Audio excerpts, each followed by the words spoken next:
Lanham, U.S. District Court for the District of Arizona. Judge Angela Martinez, U.S. District Court for the District of Arizona. Sparkle Suknanan, U.S. District Court for the District of Columbia. Judge Claria Horn Boom, another term on the U.S. Sentencing Commission. Judge John Gleason, another term on the U.S. Sentencing Commission. Matthew Gannon, to be U.S. Attorney for the Northern District of Iowa. David Waterman, U.S. Attorney for the Southern District of Iowa. And Gary Grimes, Marshal for the Western District of Arkansas. There's also one bill on the agenda to be held over, S. 1306, the Cops Reauthorization Act. We'll also vote on 4 judicial nominees and 2 U.S. Marshals. We're hoping to go to the joint session soon. I now turn to the ranking member. Thank you, Mr. Chairman. Before we get to the judges, next week we're supposed to have an impeachment trial of Homeland Secretary, DHS Secretary Mayorkas. He was impeached by the House for failing to do his duties, and it's up to the Senate to do its duty. But apparently what we're going to do is do a motion to table the impeachment process.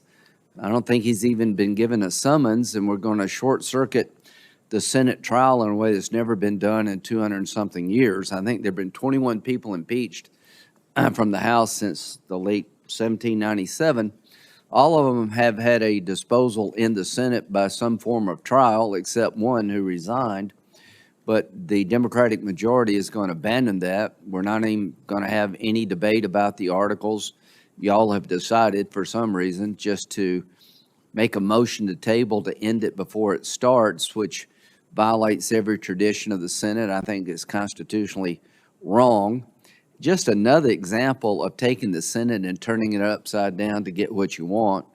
In 2013, Senator Schumer and Reid started the idea you don't need anything but a simple majority for circuit court judges. That set in motion where we are today on the judiciary. There is just a majority required, that came to head when we were in charge and Gorsuch was filibustered. So the Senate's rule, longstanding rule about getting 60 votes has been abandoned. It started in 2013. Everybody on this committee has voted to change the rules of the Senate to do away with the legislative filibuster making us the House. Now you're going to take the impeachment process and turn it upside down because you just want to get on with it. You don't want to have a trial about whether or not our border is broken to the extent that the man most recently, most directly in charge should be impeached. Bad day for the Senate, just a continuation of the wrecking ball approach y'all have taken to the institution for political purposes. And we may avoid a trial, but you're not going to avoid the issue. The American public, I hope, in November will hold you and the Biden administration accountable for obliterating our border, for allowing it to be chaos on steroids, for creating a situation where smugglers not only are bringing human traffic individuals in from all over the world, they're also facilitating ISIS. I've never seen a situation at the southern border like this. We're at all-time high of illegal crossings. The terrorist threat to this nation is off the charts. We're on pace, if this continues, to have 3.6 million encounters every year. And December was the highest December in the history of the country. And this doesn't count the gotaways that Senator Cornyn talks about all the time. To say it's chaos is just really not justice. It's criminal, really. What you've allowed to happen is a violation of any sense of responsibility by Secretary Mayorkas to protect our country. He's in charge of Homeland Security. And this is what the FBI director said. While there have been many times over the years where individual threats could have been higher here or there, I've never seen a time where all the threats, or so many of the threats, are all elevated at exactly the same time. And so we have a trial pending in the Senate about whether or not the man in charge of the border should be impeached, and we're going to do a table to motion, a motion to table. We won't even talk about the substance of the articles. We won't even summons the guy. We're short-circuiting the process. The first time in 200 and something years we've done this, and you're avoiding a discussion about the most important topic I think many Americans are facing. One of the reasons that I think he was impeached, he has absolutely abused the law on parole.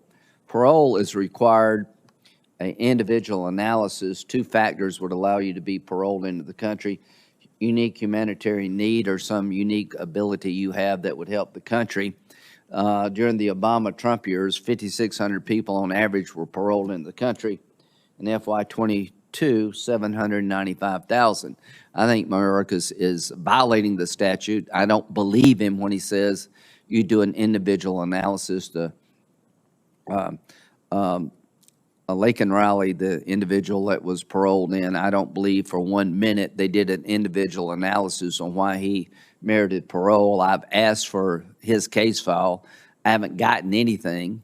The reason I haven't gotten anything, I don't think there's anything to give me, and they just don't want to admit it. So, pretty bad day for the Senate. This will be the norm, I guess. You know, President Trump was impeached twice.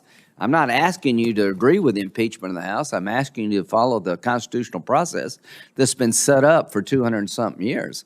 When President Trump was impeached twice, we went through the process. People got to argue about the articles. People got to present evidence, and the trial was disposed of. But here, so I want the American people to know, when it comes to evaluating whether or not Secretary Mayorkas should be impeached, we don't have a chance to do that. We're not even going to get to debate the articles. We're not going to produce any evidence. We're not going to have any debate about whether this is legitimate. It is going to be stopped before it starts.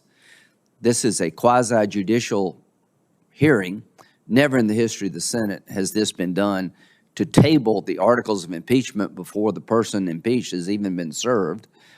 This takes us down the wrong road. It's the first time ever, and unfortunately, it probably won't be the last. So the impeachment process now is a victim to the Democratic Party's efforts to get results no matter what the law requires.